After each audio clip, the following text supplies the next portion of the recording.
My vlastně děláme muziku na samém pokraji žánrového spektra. To je pravda. Já té naší muzice, co děláme, říkám techno. Někdo k tomu říká tribe, acid.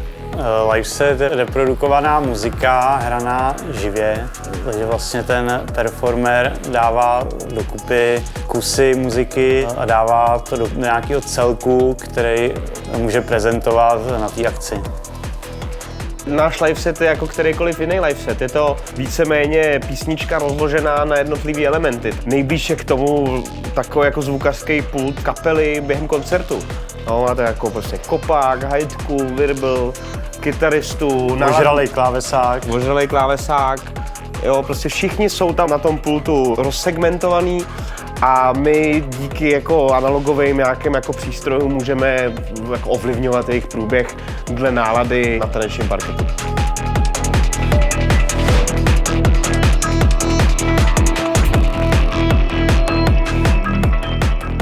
Jsme na Breakfestu, který patří k našim vlastně nejoblíbenějším tuzemským festivalům s více než 18letou tradicí. No a toto místo vlastně slouží už jako dlouhá léta jako scéna vlastně umělců z celé Evropy.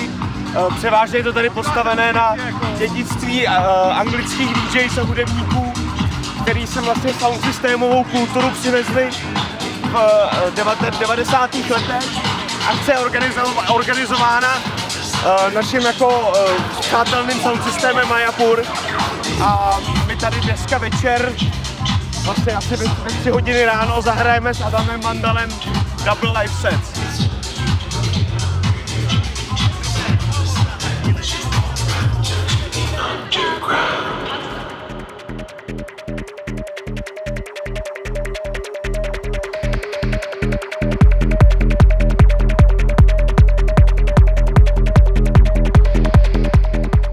Poslední dobou už nebývám nervózní. Takový to napětí, co člověk cítí, je to taková zdravá tréma, nebo spíš jako napětí z toho očekávání, já se těším před setem.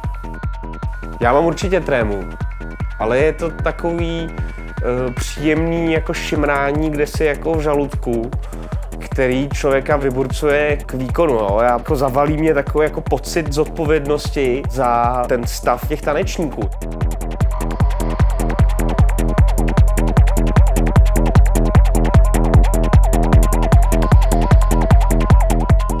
Tak na to, abych neměl trému, tak nesmím být moc na sračky nebo skoro vůbec.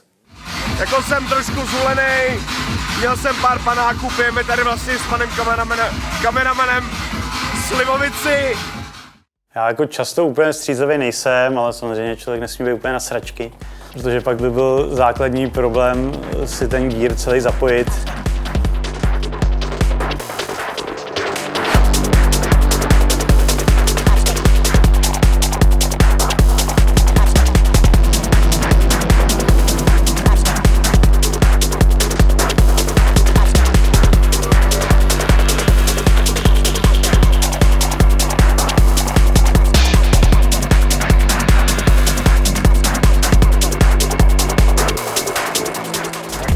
A za chvilku můžeme dát, jo. Ti řeknu. Jsi ready? Ještě moment. A jakože už rovnou basu? Rovnou basu, jo? 1, 2, 3, 4.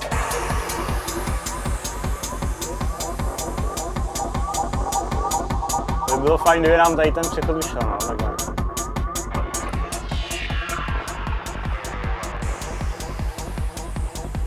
Všechno řídí program Ableton Live, který je synchronizovaný s váňovou částí přes protokol Ableton Link, takže my tady máme sdílenou časovou osu, zvolili jsme stejnou zvukovou kartu se spoustou výstupů. Přes MIDI triggeruju tady Elektron Digitact, já to mám jako takovej další deck s bicíma, s dlouhýma, krátkýma hajtkama. Doplňuju ho Elektron Digitone, kde jsou takové jako atmosféry, schýzy, různý jako basové efekty, jenom takové jako opravdu jakoby podivnosti, které zvyšují napětí. K počítači mám připojený tady zvukovou kartu Motu Ultralight, abych si mohl poslat zvlášť do šavlí kopák, hajtku, klep nebo snare, který je ve stereu. dál basu a to ostatní, který si ještě ovládám tady tím MIDI kontrolerem. Velmi šikovná mašinka Blackbox, Electron Digitact. Dál tady je Bastel Instruments Softpop 2, což je od kluků z Brna z firmy Bastel Instruments, to je takový synťák. Já si to používám na 303 zvuky. Je to šikovný, opět je to velmi malý, vejde se to do kufru velmi jednoduše. Tohle všechno můžu prohánět efektama. Tady máme Eventide Time Factor, což je delay modulární. Tady ta krabička růžová je pasivní distortion od našeho kamaráda Hezeda z Drážďan. Má krásný kulatý zvuk, který používáme na kopák nebo na basu. No, poznámky jsou strašně důležitý, že jo? Vlastně tady Petr má deformaci z práce, kdy on jede v opeře timecodovou show vlastně, jo? Takže máš po bodech vypsaný jednotlivý body. Počkej, vole, tak my jedeme normálně podle not, jako kolik. No je, jasně, to je analogový lidský timecode. Analogový, no. Analogový lidský timecode, takhle jsem to vlastně chtěl říct.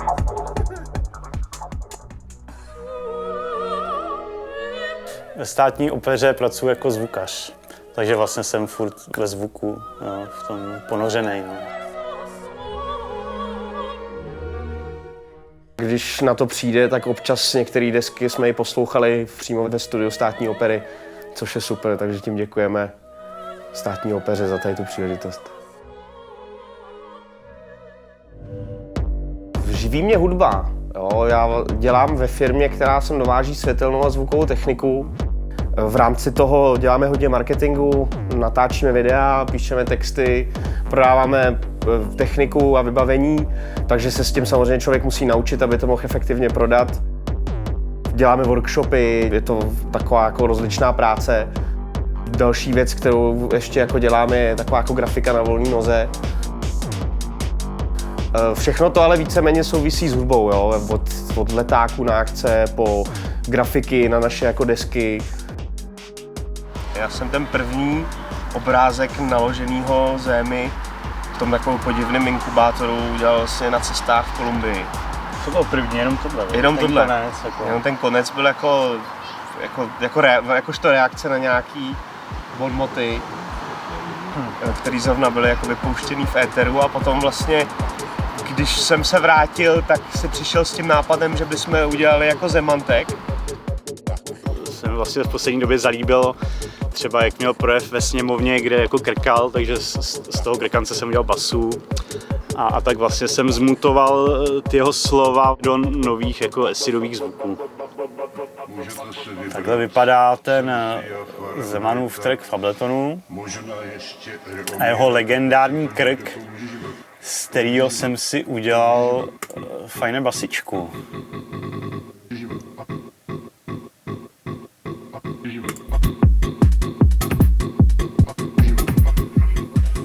Tady to je náš vlastně asi první collab track na nějakou desku. Ten track jsme začali dělat tak, že jsme vlastně jamovali ve studiu, nahráli jsme si nějaký hardwareový synty, trošku blbli s knobama, udělali jsme si nějaký základ a pak jsme to v Abletonu dodělali.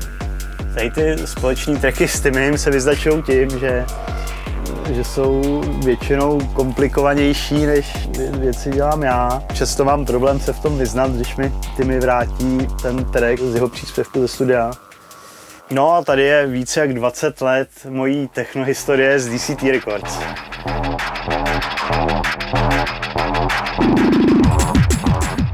No, první deska vyšla tuším v roce 2000, zrovna tady, DCT1. DCT6, Suburbas.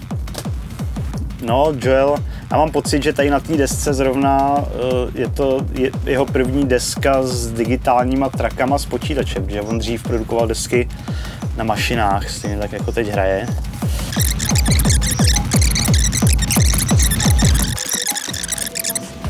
Naše první deska s Timem, jako kde teda jsme neměli společný track, ale kde jsem vlastně oslovil Timmyho, jestli by se mnou nechtěl dělat label, Takže vlastně tady tou deskou jsme to odpálili někdy před 8 rokama.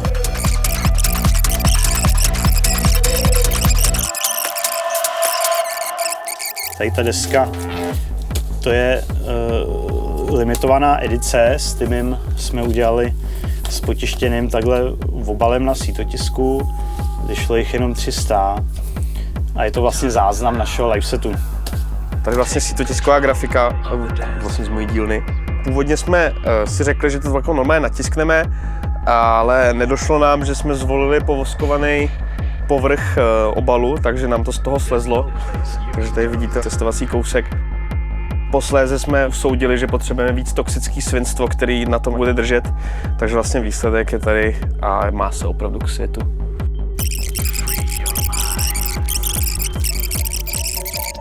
DCT-12.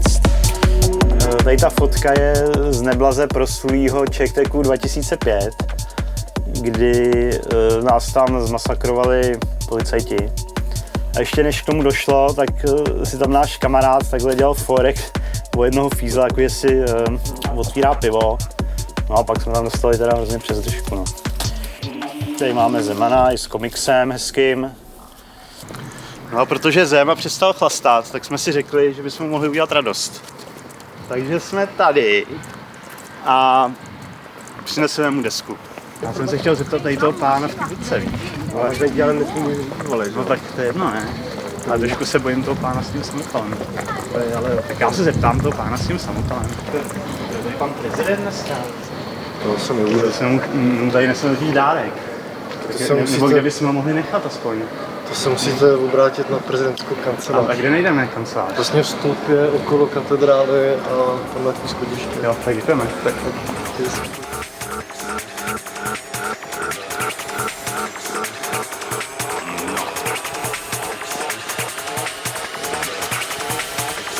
Guten Tag.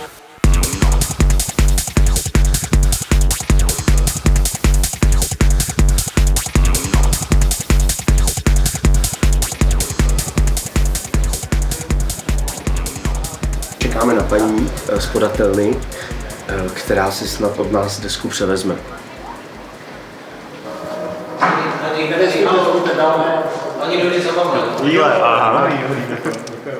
Dobrý den. My máme tady takový dárek pro pana prezidenta. Je to gramofonová deska. Je to taková satyra, snad se neurazíte. No, já potřebuju ale od vás odesílatele. Jenom jakoby od koho to je, stačí. Odesílatele a adresu. Protože jinak by to bylo jako anonym, to já nemůžu přijmout. Vy nemůžete, jasně. Učíte mi tu desku? Nesem. Já musím pro internet Relgen. Jediný teplo tomu vadí, no, takže Relgen je v pohodě, si myslím. Protože si to pozor, že vás dveře. Takže tak, takže to předá dárek panu prezidentovi. Jo, přesně tak. Díky. Tak jdeme.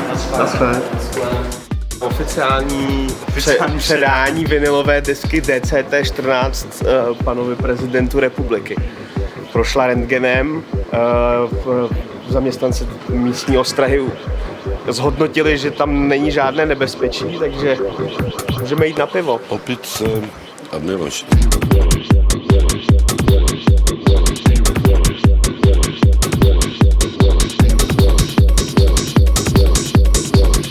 Opět a milost.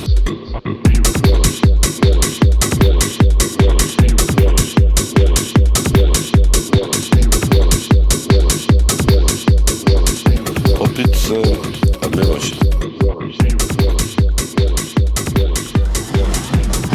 Tak vlastně jsme právě našli obchod, který jsme chtěli najít, a to je shop s vinylama.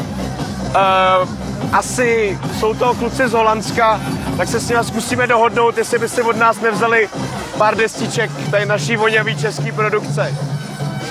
No jak tady můžete vidět, tak to je vinylová kultura na free techno scéně hodně rozšířená, takže v současné době se hraje hodně z digitálních jako platform, jako jsou CD přehrávače a kontrolery, ale v té industriálnější a té syrovější části, té vlastně podvratné části elektronické muziky se ten vinyl stále drží jako stálice už několik let, což vlastně dává nám i prostor na tomhletom jako undergroundovém trhu fungovat a pomáhá to hodně se jako rozvíjet vlastně a je to takový jako způsob toho financování toho celého a souvisí to i s merchandisingem vlastně.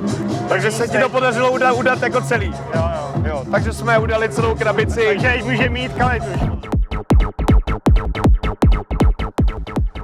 Ale vlastně jsem rozjedá, jsem tady, já jsem hrozně dlouho nebyl takovýmhle tekrivalů. Jo, je to velký jako no. Step Evolution patří aktuálně k největším vlastně takovýmhle akcím v současnosti, který můžou proběhnout a je to hlavně díky tomu místu, který je vlastně skrytý v takovém údolí a jako hlasitá produkce tady vlastně nikomu nevadí v okolí. Což je super. Což je jako jedna z mála příležitostí pro ty sound systémy, aby mohli vytáhnout vlastně kompletní zvuk.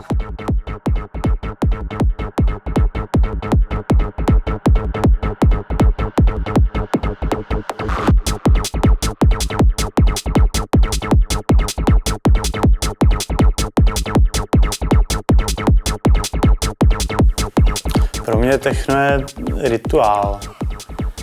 Sled zvukových věmů, které se slívají v mozku posluchače v nějaký zážitek. Člověk staví kyborga, jako je tam spojení jako ty živý hmoty a těch zařízení, které nás obklopují, takže to svým způsobem reflektuje i naši současnou jako společnost, reflektuje to sériovou výrobu. Techno vlastně vzniklo v Detroitu, skládali to černoši, kteří přišli jako pracovat na linku jako na výrobnu aut a potom doma dělali nějakou muziku, jo. Takže tohle to celý jako reflektuje o dost víc, než si podle mě dokážeme jako přiznat. A ten společný jmenovatel je jako zvuk.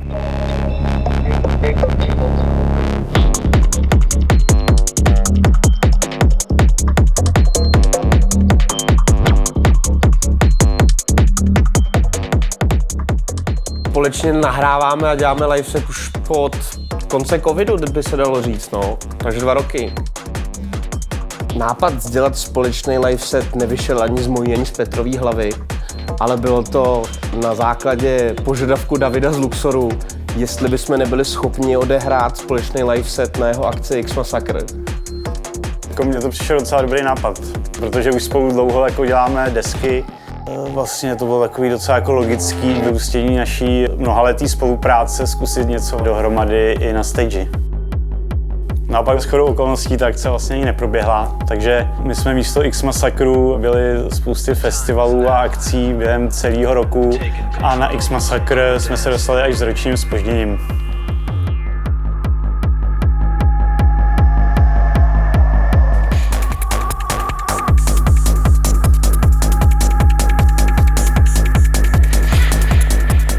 Mně je jedno, jestli hraju na festivalu nebo na free party, já mám rád oboje. Jako nemůžu říct, prostě každý to hraní má něco jiného do sebe, ale jinak, jak říkám, mám rád oboje, takže nějak v tomhle tom. Já si myslím, že pro spousty lidí z naší subkultury je vrchol povedená free party, kde tě nešikanuje ochranka a kde můžeš strávit ty 2-3 dny skutečně podle sebe. Free party, tam nejsou hranice. Je to vlastně o té volnosti. Užít si svoji oblíbenou věc, ten svůj rituál ve vší svobodě, bez prostoru ohraničeným plotem. Bez toho, že by se ti někdo neustále snažil něco prodat. Je v tom určitě jako nezaměnitelný kouzlo, kvůli kterému to ty lidi mají rádi. Je to vlastně zážitek, který si každý může jako zažít podle sebe. No, není tam žádná formule, kterou bys musel jako následovat, takže je to naprosto jako skutečný.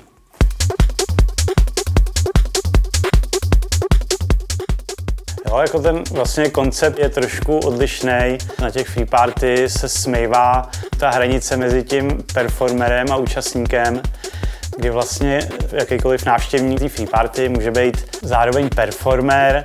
Není tam stanovená pevná hranice mezi tím, kdo tu party pořádá a kdo tu party konzumuje. Tak základním stavebním kamenem takový free party je sound systém. Kolem toho se potom jako odvíjí všechno ostatní, vlastně od zvuku, po světla, po nějakou logistickou část, až teda po tu samozřejmě hudební. Takže je to takový organismus, který se skládá z různých audiovizuálních prvků. Sound systém bych přirovnal rodině na 100%, protože jak bych jako tak řekl, že u nás v subkultuře se hodně scházejí takový jako ztracený děti. Takže ten sound systém kolikrát jako plní tu roli takového motivátora, je takový jako záchytný sítě, přece jenom jako nějaká tvůrčí činnost je jako pro tu jako lidskou duši dost blahodárná. Jo, tady rozjedeme hajtky, ty tam máš vox efektíky, takže nějaký povídání by tam, nebo no. Díky, to je tohle, ne? Jo. Přesně tak. Každý track začíná s nějakým motivem nebo nějakým nápadem, který ho dělá zábavným, že jo, nebo zajímavým, takže nejčastěji to začíná nějakým arpeggiem nebo nějakou přesně hláškou nebo něčím hodně jako výrazným a na to se potom dolepujou jako bicí a ostatní elementy, takže buď jako nějaký nápad vystřelí Váňa nebo ho vystřelím já a potom na tom jako dál pracujeme, no. Jako jakýkoliv track si myslím, by člověk měl mít hotovej, nebo ten základ toho tracku by měl mít hotový za 2-3 hodiny. Jo, jako za jeden večer práce. Potom následná, ale mixáž a editace trvá asi nejdelší dobu, no. Takže v průměru na takový jako písničce, která jde na vinyl, strávíme já nevím, 2 týdny až měsíc času. No, něco takového, až dojde k takovému finálnímu produktu, jako. No pro mě proces tvorby neznamená nějaký pevně daný schéma. Většinou k tomu předchází nějaká můza, nějaká inspirace, která může obsahovat jenom nějaký zvukový věm. A vlastně je to takový proces, který jde ze mě a na začátku toho procesu v drtivé většině nevím, kde bude ten konec. A to je právě to hezký na té tvorbě pro mě. Já třeba rád si používám různé hlášky, třeba krátké úseky a výseky, které si různě moduluju, z kterých si vytvářím vlastně zvláštní synťáky. Filtřík, poladíme. Tak, jak bychom mohli nějaký kopáček přidat.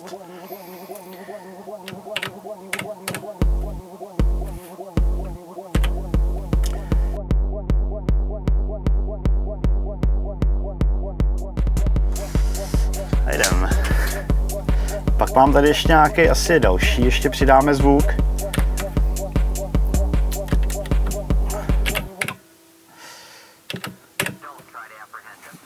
Hláška číslo 2.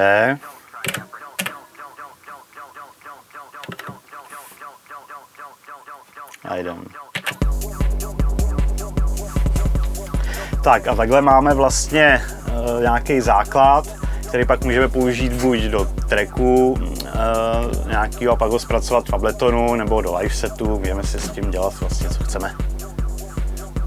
Abych jako nerad tady českou scénu podceňoval, ale přijde mi, že tady je málo producentů.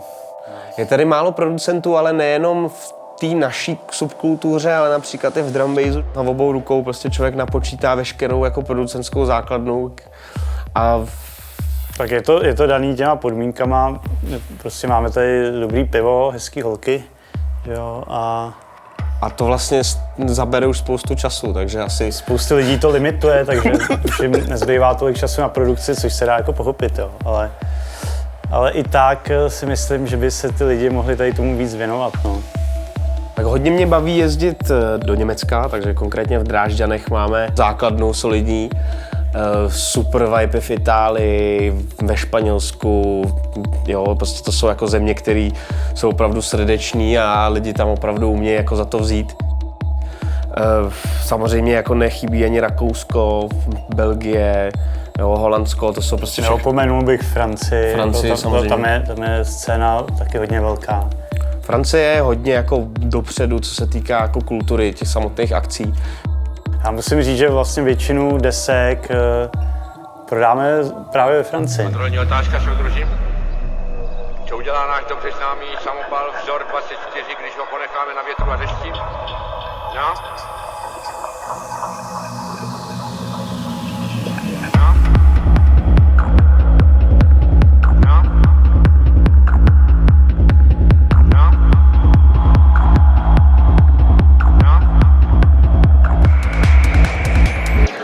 právě 0523 a vypadá to, že buď došla nafta v generátoru, nebo že se produkce opila a nechala nás tady samotný. Záleží, jestli se objeví jako někdo, kdo má dostatečnou autorizaci na to tady znova rozběhnout.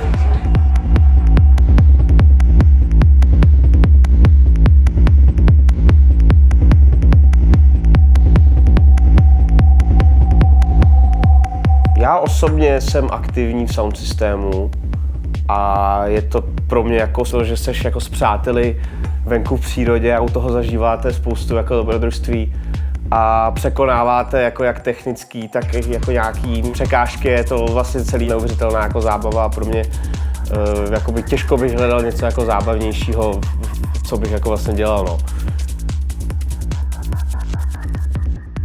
Mě žene vyšší moc a furt dál a dál. Nemůžu přestat.